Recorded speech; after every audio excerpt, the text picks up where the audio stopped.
Bonjour à tous et bienvenue sur la chaîne.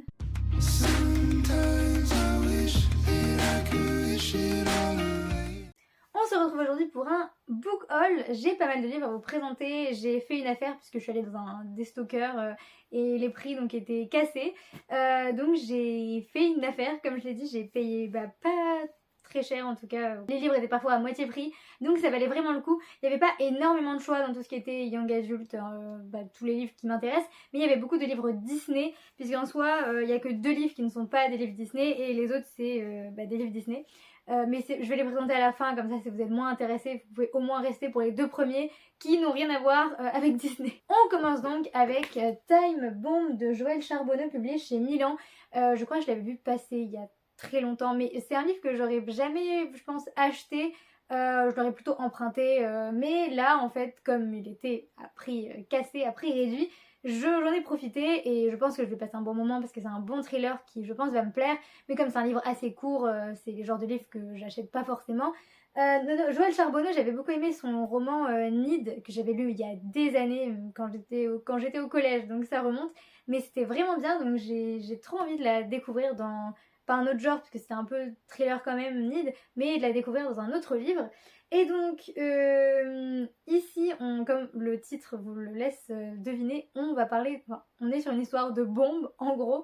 On a plusieurs personnages, on a la fille d'un sénateur fatigué d'incarner la perfection, le capitaine de l'équipe de foot qui a quelque chose à cacher, un garçon déçu de voir son amour d'été lui tourner le dos, une joueuse de clarinette prête à tout pour s'intégrer, un orphelin rebelle qui veut donner une leçon à quelqu'un, un type qui veut qu'on le voie lui et pas sa religion. Diana, Frankie, Tad, Cass, Zed et Rachid ne pouvaient pas être plus différents. Quand des bombes explosent dans leur lycée, ils se retrouvent confinés ensemble. Le cauchemar ne fait que commencer, car le poseur de bombes est parmi eux et une nouvelle bombe menace d'exploser. Le résumé me donne très envie, c'est le genre de livre que l'on dévore, qu'on ne peut pas lâcher, donc je pense que je vais adorer. En plus le côté course contre la montre, j'adore. Et le fait que les personnages ne sont pas... peuvent être un peu clichés au premier abord, mais pas totalement, puisque ils ont un peu une double facette quand on le voit dans le résumé. Je pense que ça peut être très intéressant, captivant, un livre qui se lit très vite, un page turner, donc j'ai hâte de m'y plonger. Ensuite, c'est Le contrat de Dorian Gray de Mélanie De Coster, publié chez Milan aussi. Et bien lui, je l'avais vu passer une fois sur les réseaux sociaux littéraires, mais il m'avait bien tenté, encore une fois, avec son résumé. On est encore chez Page Turner roman, en fait, comme pour Time Bomb, donc c'est le genre de livre qui se lise très vite. Enfin, j'aime beaucoup ce genre de livre, en plus ils sont courts, donc on sent cette atmosphère, on sent cette tension. Et avec celui-ci, même si on est dans un tout autre style, ça va le faire aussi, puisque le résumé c'est simplement celui-ci. En signant le contrat Dorian Gray, vous gardez l'apparence, l'énergie et la santé de vos 20 ans jusqu'à 70 ans, la vie rêvée dans un monde parfait. Et ensuite, une dystopie à couper le souffle portée par une question existentielle, à quoi sert de vieillir? C'est original, ça capte tout de suite l'attention, je pense que je vais passer un très bon moment aussi et que je vais le lire à toute vitesse, j'ai hâte. On passe ensuite au livre Disney. Alors, si vous me connaissez, vous savez que j'aime beaucoup les Twisted Tales, donc les réécritures des dessins animés Disney. J'en ai pas mal, je vous en ai déjà parlé sur la chaîne. Et j'en ai un, donc dans les 3 là qui me restent, mais j'ai aussi 2 autres livres qui sont des livres Disney, mais qui ne sont pas des Twisted Tales, et justement, j'en avais pas de cette, on va dire, cette collection-là.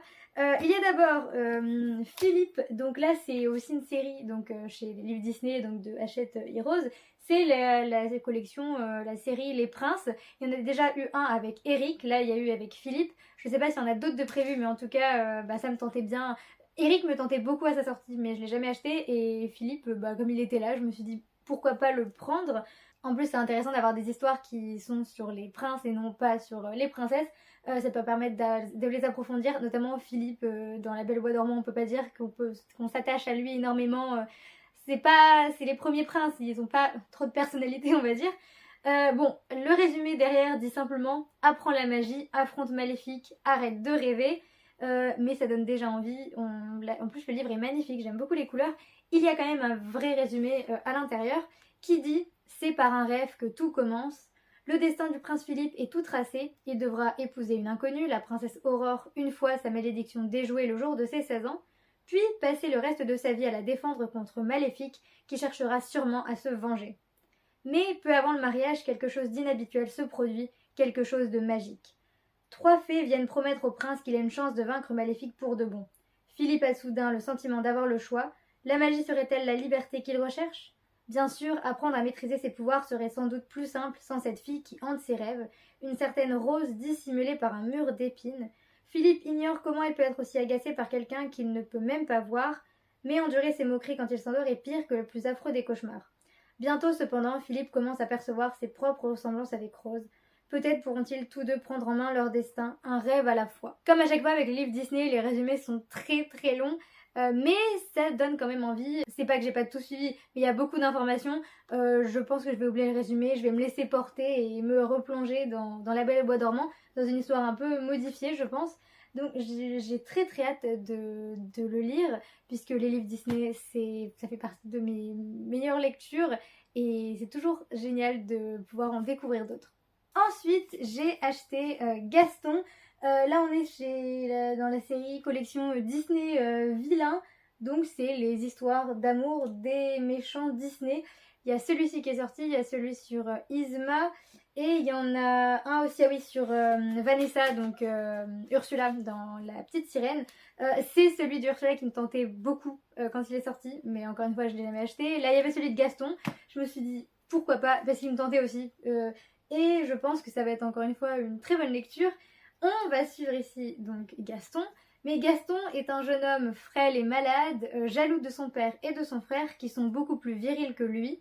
Si seulement il pouvait être plus beau, plus grand, plus fort pour enfin obtenir le respect qui lui est dû. Attaqué par des loups lors d'une partie de chasse, il est sauvé in extremis par une jeune sorcière, Agathe. Gaston va alors passer un marché avec la jeune femme. En échange d'actes de bonté désintéressés, Agathe lui offrira des transformations physiques. Petit à petit, il tombe amoureux. Gaston est plus heureux que jamais et ne souhaite plus jamais être séparé de cette femme qui peut lui donner tout le pouvoir qu'il mérite. Mais est-ce réellement ça, l'amour? Encore un résumé qui donne envie. On a le passé de Gaston, on va découvrir comment il est devenu Gaston. Encore une fois, ça ne peut qu'être super intéressant. Je suis très curieuse, très intriguée, et je trouve que les auteurs sont toujours très forts pour imaginer le passé ou des événements qui ne sont jamais arrivés dans les dessins animés. Donc j'ai beaucoup d'attentes pour les livres Disney, pour Philippe, pour celui-ci. J'espère que ces lectures seront à la hauteur de mes attentes, mais je n'ai pas de doute là-dessus. Et enfin, le dernier, c'est bien un Twisted Tale, c'est Quand on prit la bonne étoile de Elisabeth Lim. Voilà, c'est la version collector de Quand on prit la bonne étoile.